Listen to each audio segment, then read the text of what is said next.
तो आगे बढ़ते हैं। Last session what we have seen in last session we have seen regarding plasma membrane, then cytoplasm is the ground structure. It is a semi-pure ground substance, or we can say it is the matrix of cell in which different types of components present in the cytoplasm. Cytoplasm provide the site for the different types of biochemical reactions or different types of reaction which are essential for the maintenance of life. ये सब चीज़ों को हमने discuss किया है। Cytoplasm के अंदर बहुत सारे ऑर्गेनिक और इनऑर्गेनिक सब्सटेंसेस होते हैं that provide a suitable medium for the different types of chemical reaction, biochemical reaction. उसके बाद हमने ये भी पढ़ा है, प्लाज्मा मेम्ब्रेन के बारे में पढ़ा है कि plasma membrane separate external environment from internal environment. We can say it separate internal environment of cell from external environment. हमने पढ़ा था cell membrane plasma membrane cell membrane same cell membrane plasma membrane provide sites for the different types of vital processes. ये हमने पढ़ा हुआ है, respiration, photosynthesis, all these things ये हमने पढ़ा हुआ है। उसके बाद हम आगे बढ़ते हैं। फिर हमने ये भी पढ़ा हुआ है कि mesosomes, it is nothing but the finger-like projections inside the cell, that is called mesosomes. ये पढ़ा था हमने। Mesosomes increase the surface area of plasma membrane as the prokaryotic cell lacking the different types of cell organelle. Whatever the functions performed by the cell organelle in eukaryotic cells, that functions are performed by the sites provided by the plasma membrane and mesosomes. ये सब चीजों को हमने पढ़ा है। Mesosome is nothing but the plasma membrane. It is the extension of, it is a finger-like projection of plasma membrane inside the cell, that is called mesosome. उसके लिए term use किया था हमने इनवजाइनेशन। क्या टर्म यूज किया है? इनवजाइनेशन। ये सब चीजों को हमने पढ़ा हुआ है। It provides a site for the respiration, photosynthesis, all these things we have seen. Okay. Next point हमने पढ़ा था chromatophores. क्रोमैटोफोर्स में क्या पढ़ा था हमने कि क्रोमैटोफोर का मीनिंग देखा था। क्रोमैटो का मतलब होता है कलर, फोर का मतलब होता है धारण करना, यानी ऐसी चीज, ऐसे स्ट्रक्चर जो कलर को धारण करता है, यानी पिगमेंट्स को धारण करता है, पिगमेंट को अपने अंदर रखता है, ऐसे स्ट्रक्चर्स को बोलेंगे क्रोमैटोफोर्स। एग्जांपल हमने पढ़ा था क्रोमैटोफोर्स का, और पिगमेंट कौन से हैं? पिगमेंट के एग्जांपल पढ़े थे हमने, बैक्टीरियो, क्लोरोफिल, बैक्टीरियोफियो, हाइटीन, क्या वर्ड था वो? बैक्टीरियो, क्या वर्ड था? बैक्टीरियोफियोफाइटिन, ओके, और कैरोटीनॉइड। तो बैक्टीरियोफियोफाइटिन वगैरह जो नए वर्ड है, लेकिन कैरोटीनॉइड सुना है, क्लोरोफिल वर्ड सुना है, तो वो बैक्टीरिया सेल के अंदर, इसलिए बैक्टीरिया क्लोरोफिल ऐसा वर्ड यूज किया है। उसके बाद हमने और एक चीज देखी थी, इंक्लूजन बॉडीज के दो प्रकार देखे थे, ऑर्गेनिक इंक्लूजन और इनऑर्गेनिक इंक्लूजन।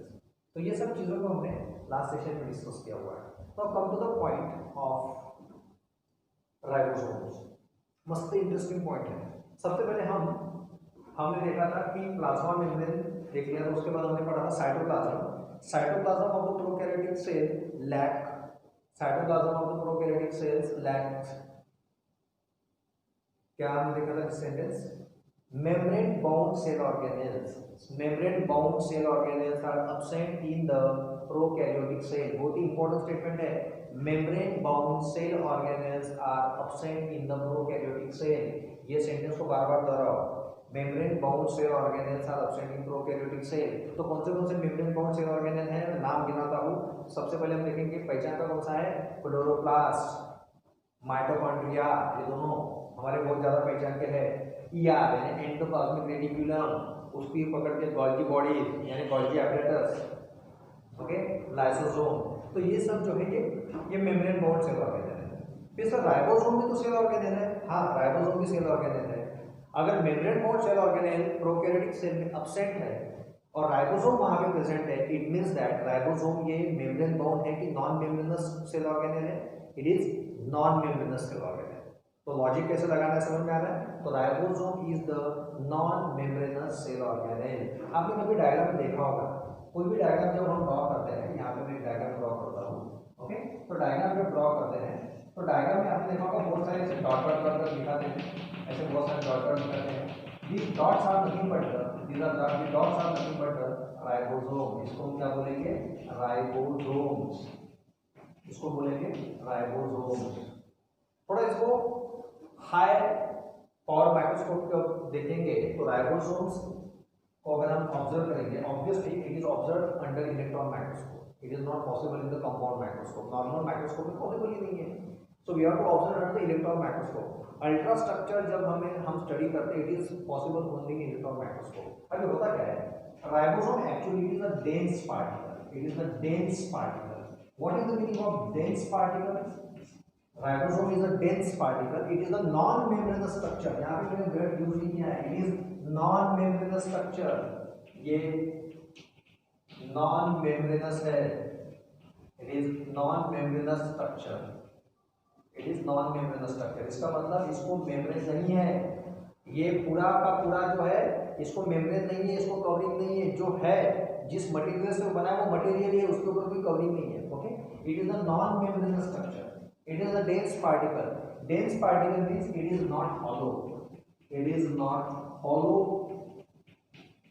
ये hollow नहीं है, ये पार्टिकल, ये जो राइबोसोम है ये hollow नहीं है, अंदर से खाली नहीं है, अंदर से पूरा भरा हुआ है। Okay, non membranous structure, it is made up of RNA and protein. देखिए यहाँ पे लिखा है it is made up of RNA and protein, it consist of RNA and protein. What is the long form of RNA? What is long form of RNA? What is long form of DNA? Ribo, DNA का मतलब deoxyribonucleic acid, RNA का long form ribonucleic acid. तो ये ribonucleic acid और protein इनके combination से बना हुआ है। Ribosome made up of ribonucleic acid and protein, it is dense particle, it is a dense structure, it is non membranous structure. तो अभी सर ये डेंस है, ये आरएनए और प्रोटीन से बना हुआ है, तो इसको समझाने के लिए हमेशा मैं एक एग्जांपल देता हूँ। जैसे मान लीजिए कि बहुत सारा थ्रेड है, थ्रेड धागा, वो धागा जो है पूरा इस तरीके से वो पूरा खराब हो गया, जो कुंदा हो गया उसका पूरा। ओके, और उसमें मान लीजिए आपने फेविकॉल डाल दिया, तो फेविकॉल डाल दिया और आपने उसको ऐसा फेविकॉल को पूरा मिक्स करके उसका लड्डू बना दिया। तो जो लड्डू बना हुआ है, जो अरेंजमेंट दिख रही है, ऐसे विजुलाइज करने के लिए, ऐसा होता नहीं है, सिर्फ विजुलाइज करने के लिए बता रहा हूँ, जो अरेंजमेंट दिख रही है अभी जो दिख रहा है फेविकॉल और वो थ्रेड का बना हुआ लड्डू,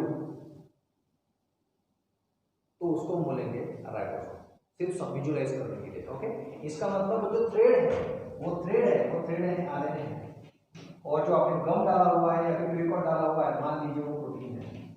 ओके, इस तरीके से वो बनता है, और उसके ऊपर अभी कोई कोटिंग है क्या, कवरिंग है क्या, नहीं, इसको नॉन मेम्ब्रेनस है। Okay, so ribosome is the non membranous structure, it is non-membranous cell organelle, it is dense particle means it is not hollow. Why is dense particle? Because it is made up of RNA and protein. ये point clear हो गया, आगे बढ़ते हैं।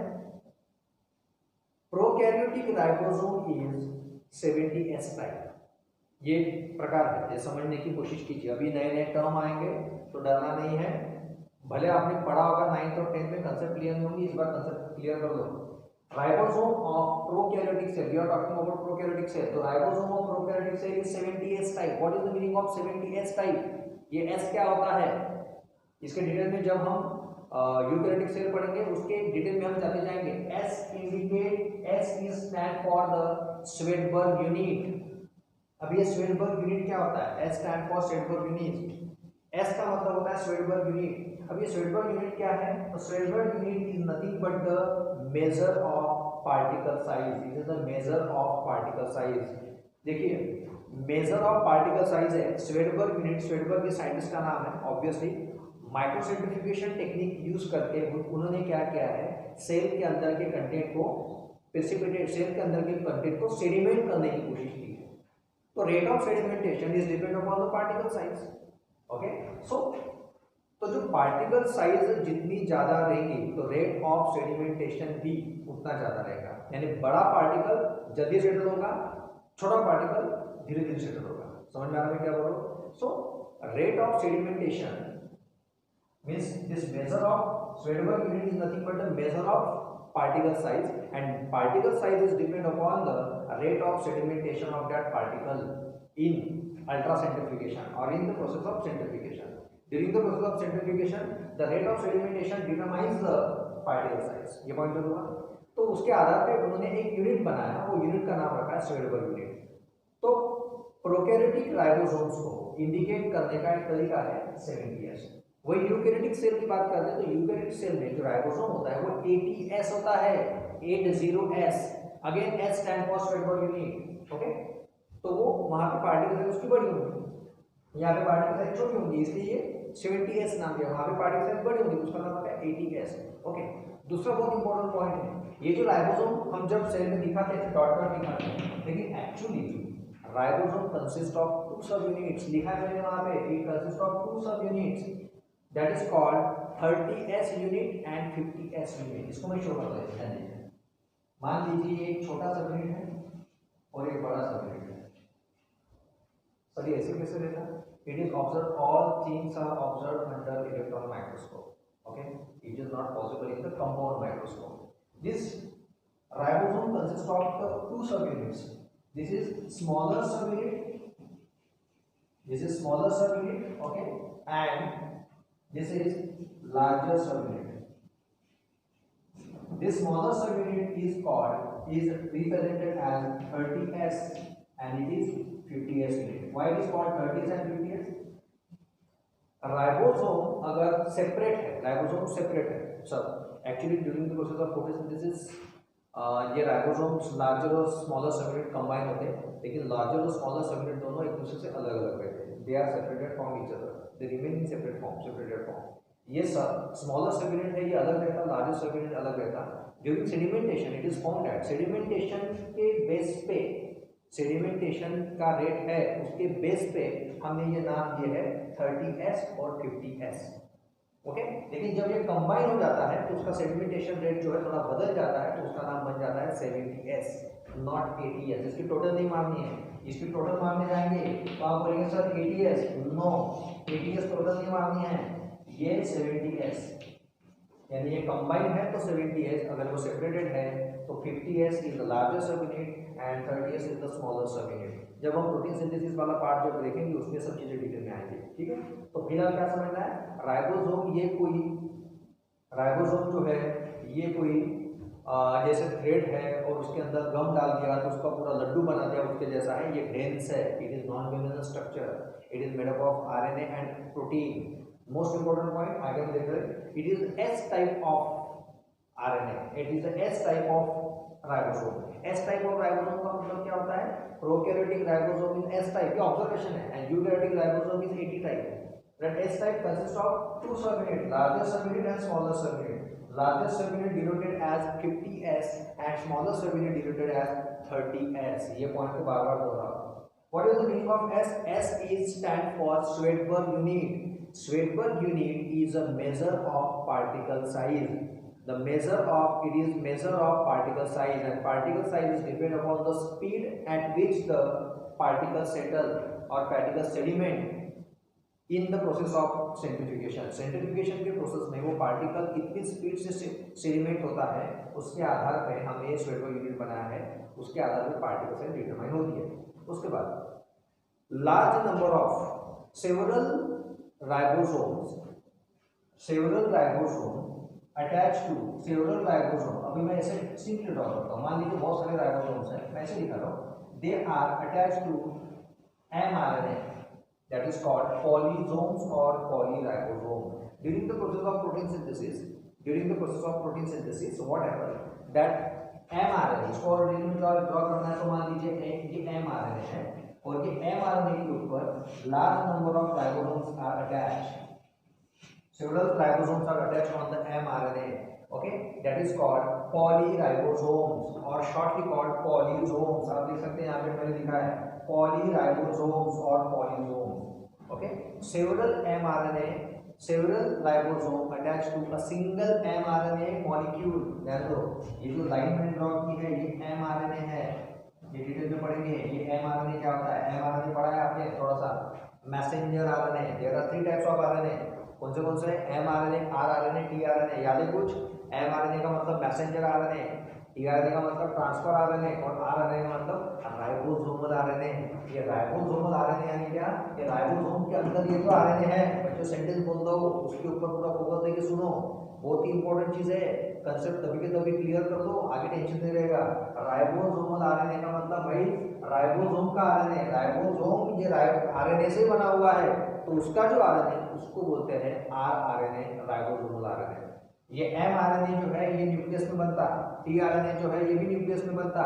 TRNA ये amino acid को carry करता, वो सही चीज है, इसको डिस्कस करेंगे प्रोटीन सिंथेसिस में।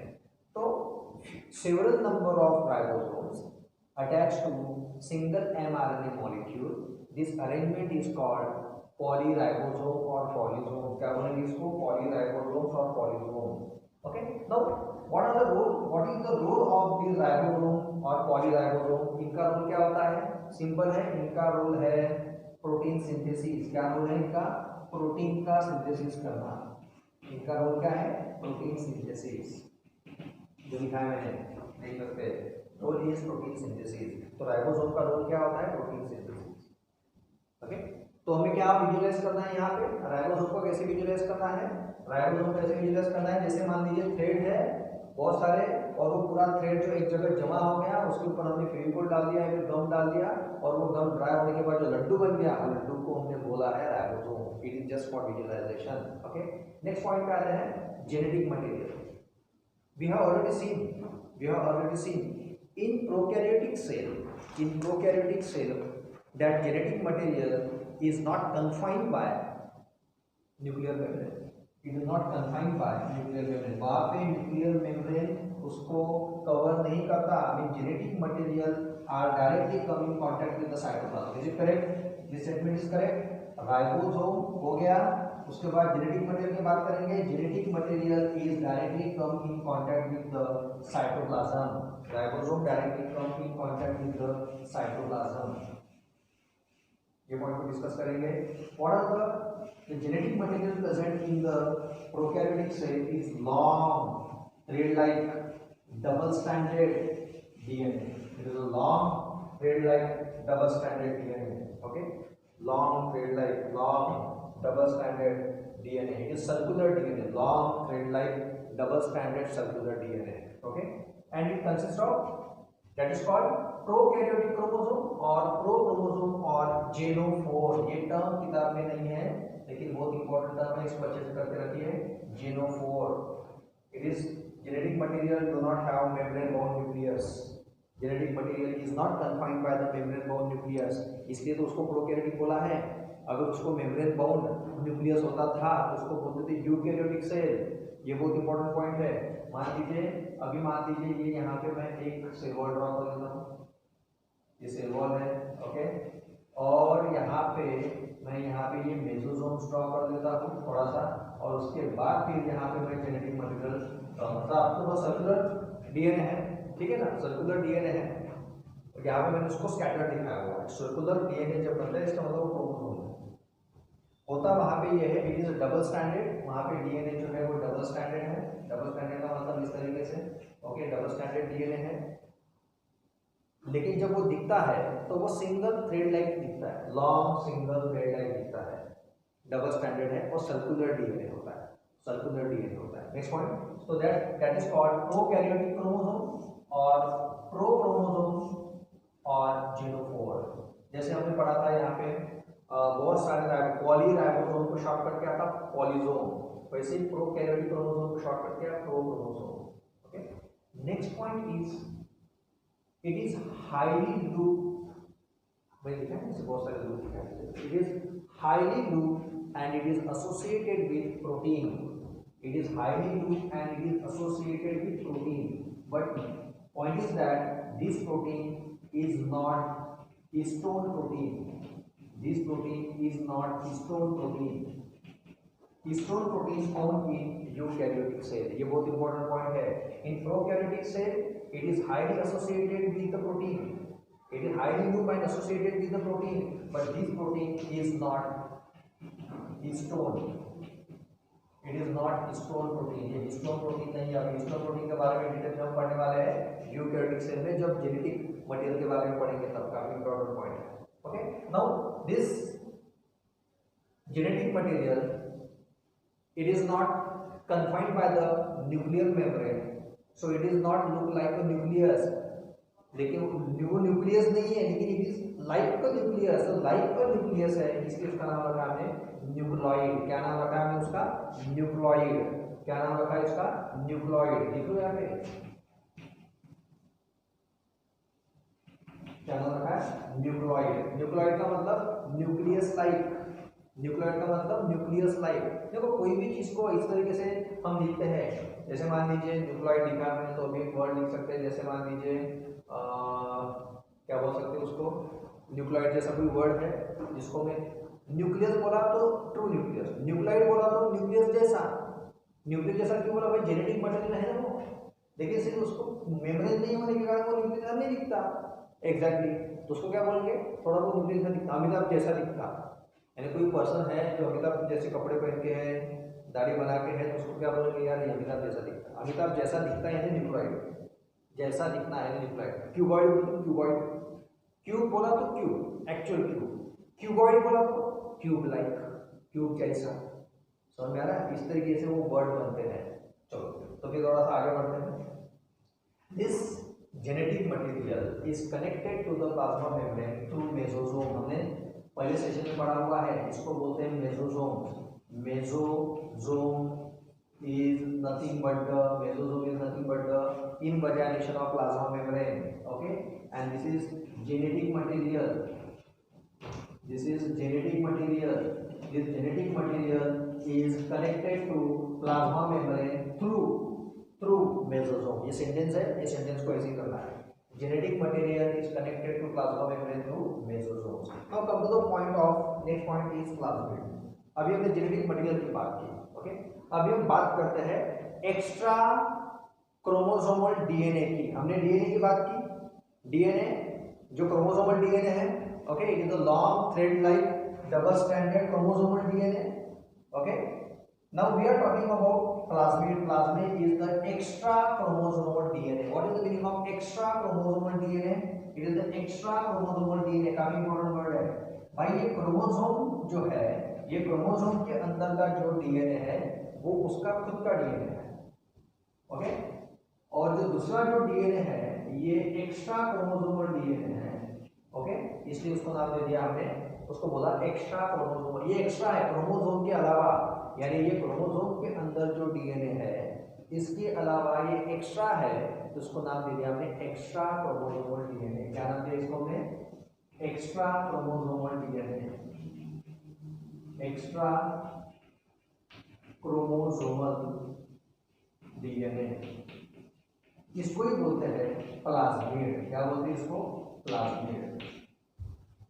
इसको ही बोलते हैं plasmid, okay. So in prokaryotic cell, in bacteria cell, there are 2 or more plasmid present.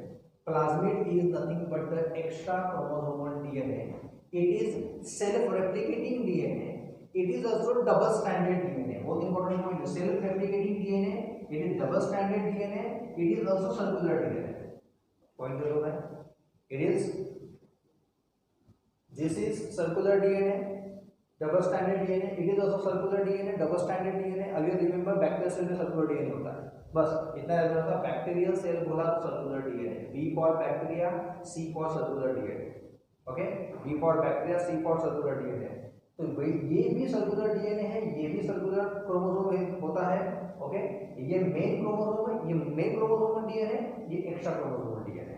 अब ये एक्स्ट्रा क्रोमोसोमल डीएनए का मतलब बताता हूँ। जैसे मान लीजिए कोई पर्सन है, वो कोई बहुत बड़े ऑफिस में एक बहुत बड़े अच्छे क्या हो सकते हैं पोजीशन पे है, ओके। उसकी एक सैलरी है, उसकी एक इनकम है, तो उस इनकम को बोलेंगे हम क्रोमोसोमल डीएनए, ओके। और उस इनकम के अलावा उसको साइन करने के या फिर उसने एक फाइल पास करने के उसको अलग से पैसे मिलते हैं, उसको क्या करेंगे? Extra salary money, extra salary income या फिर एक्स्ट्रा इनकम बोलते हैं। तो वैसे यहाँ पे ये एक्स्ट्रा क्रोमोसोमल डीएनए है। अभी आप समझ सकते हैं, थोड़ा सा मैं अलग तरीके से बताता हूँ। ये जो पर्सन है जिसके पास ये फोकट के पैसे आते हैं एक्स्ट्रा के, जो कुछ करने से नहीं मिलते, तो वो क्या होता है, वो एक्स्ट्रा जो क्रोमोसोमल डीएनए है, जो एक्स्ट्रा इनकम जो है, उससे उसको गलत आदत लगती है, इससे उसको गलत आदत लगती है, ओके। तो ये एक्स्ट्रा क्रोमोसोमल डीएनए क्या होता है मालूम है? ये एक्स्ट्रा क्रोमोसोमल डीएनए प्लाज्मिड जो है, it is responsible for the antibiotic resistance in the bacteria.